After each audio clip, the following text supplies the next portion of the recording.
October 10th, Jeremiah chapter 14th, verse 11th, until chapter 16th, verse 15th.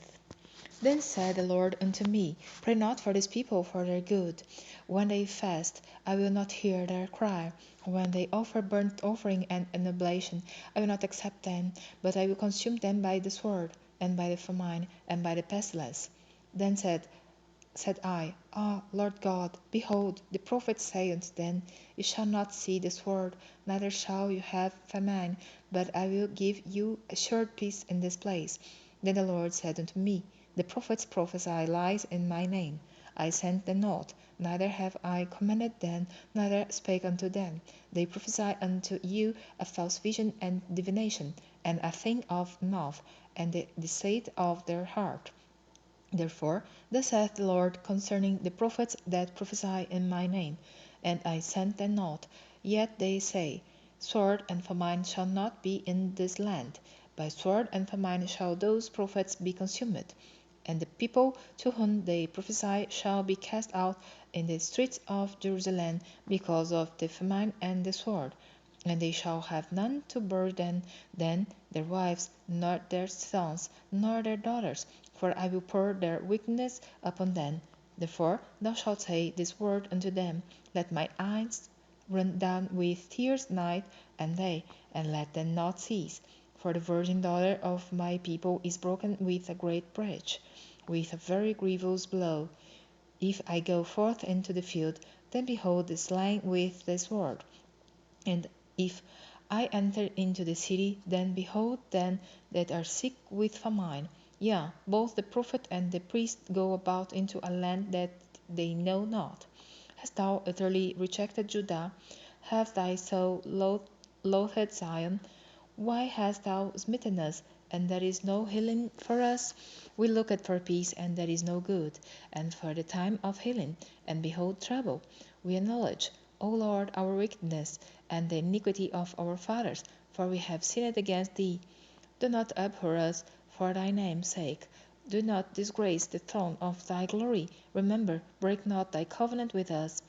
Are there any among the vanities of the Gentiles that can cause rain? Or can the heavens give showers? Art not thou he, O Lord our God? Therefore we will wait upon thee, for thou hast made all these things.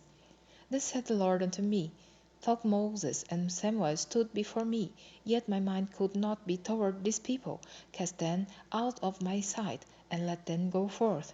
And it shall come to pass, if they say unto thee, Whither shall we go forth? Then thou shalt tell them, Thus saith the Lord, such as for death, to death, and such as for the sword, to the sword, and such as for the famine, to the famine, and as such as are for the captivity, to the captivity.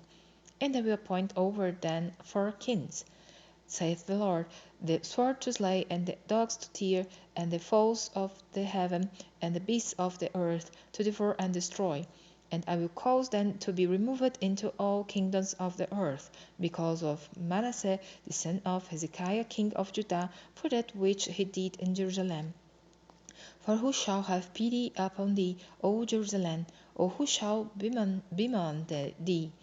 Or who shall go aside to ask how thou doest?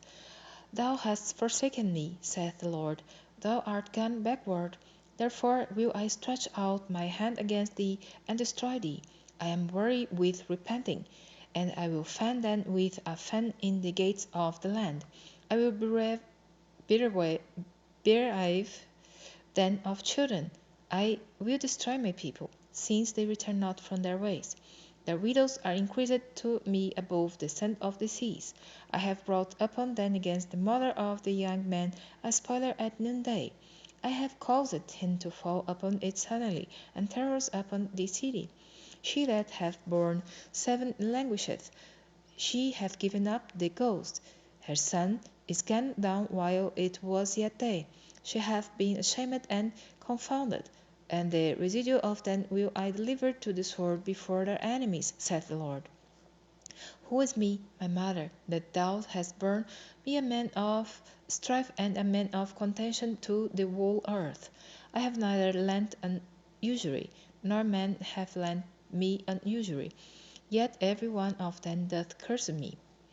The Lord said, Verily it shall be well with thy remnant. Verily I cause the enemy to entreat thee well in the time of evil and in the time of affliction.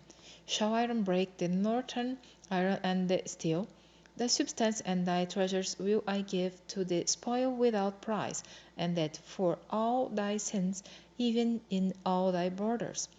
And I will make thee to pass with thine enemies into a land which thou knowest not. For a fire is kindled in mine anger, which shall burn upon you. O Lord, thou knowest, remember me and visit me, and revenge me of my persecutors. Take me not away in thy longsuffering. Know that for thy sake I have suffered rebuke. Thy words were found, and I did eat them, and thy word was unto me the joy and the rejoicing of mine heart. For I am called by thy name, O Lord God of hosts. I sat not in the assembly of the mockers, nor rejoiced. I sat alone because of thy hand. For thou hast filled me with indignation. Why is my pain perpetual, and my wound incurable, which refuseth to be healed? Wilt thou be altogether unto me as a liar, and as waters that fail? Therefore thus saith the Lord, If thou return, then will I bring thee again, and thou shalt stand before me. And if thou take forth the precious from the vial, thou shalt be as my mouth. Let them return unto thee, but return not thou unto them. And I will make thee unto this people a fenced brazen wall, and they shall fight against thee, but they shall not prevail against thee. For I am with thee to save thee and to deliver thee, saith the Lord. And I will deliver thee out of the hand of the wicked, and I will redeem thee out of the hand of the terrible. The word of the Lord came also to me, saying, Thou shalt not take thee a wife, neither shalt thou have sons nor daughters in this place. For thus saith the Lord concerning the sons and concerning the daughters that are born in this place, and concerning their mothers that bore them, and concerning their fathers that begat them in this land. They shall die of grievous deaths. They shall not be lamented, neither shall they be buried, but they shall be as dung upon the face of the earth, and they shall be consumed by the sword, and by famine, and their carcasses shall be meat for the fowls of heaven, and for the beasts of the earth. For thus saith the Lord, Enter not into the house of mourning, neither go to lament nor bemoan them, for I have taken away my peace from this people, saith the Lord. Even loving kindness and mercies, both the great and the small, shall die in this land. They shall not be buried, neither shall men lament for them, nor cut themselves, nor make themselves bowed for them, neither shall men tear themselves for them in the morning, to comfort them for the dead, neither shall men give them the cup of consolation to drink for their father or for their mother. Thou shalt not also go into the house of feasting, to sit with them to eat and to drink. For thus saith the Lord of hosts, the God of Israel, Behold, I will cause to cease out of this place in your eyes and in your days the voice of mirth, and the voice of gladness, the voice of the bridegroom, and the voice of the bride. And it shall come to pass, when thou shalt show this people all these words, and they shall say unto thee, Wherefore hath the Lord pronounced all this great evil against us? Or what is our iniquity? Or what is our sin that we have committed against the Lord our God? Then shalt thou say unto them, Because your fathers have forsaken me, saith the Lord, and have walked after all other gods, and have served them, and have worshipped them, and have forsaken me, and have not kept my law, and ye have done worse than your fathers. For, behold, ye walk every one after the imagination of his evil heart, and they may not hearken unto me. Therefore will I cast you out of this land into a land that ye know not, neither ye nor fathers, and there shall ye serve other gods day and night, where I will not show you favor. Therefore, behold, the days come, saith the Lord, that it shall no more be said, The Lord liveth that brought up the children of Israel out of the land of Egypt. But the Lord liveth that brought up the children of Israel from the land of the north, and from all the lands whither the he had driven them, and I will bring them again into their land that I gave unto their fathers.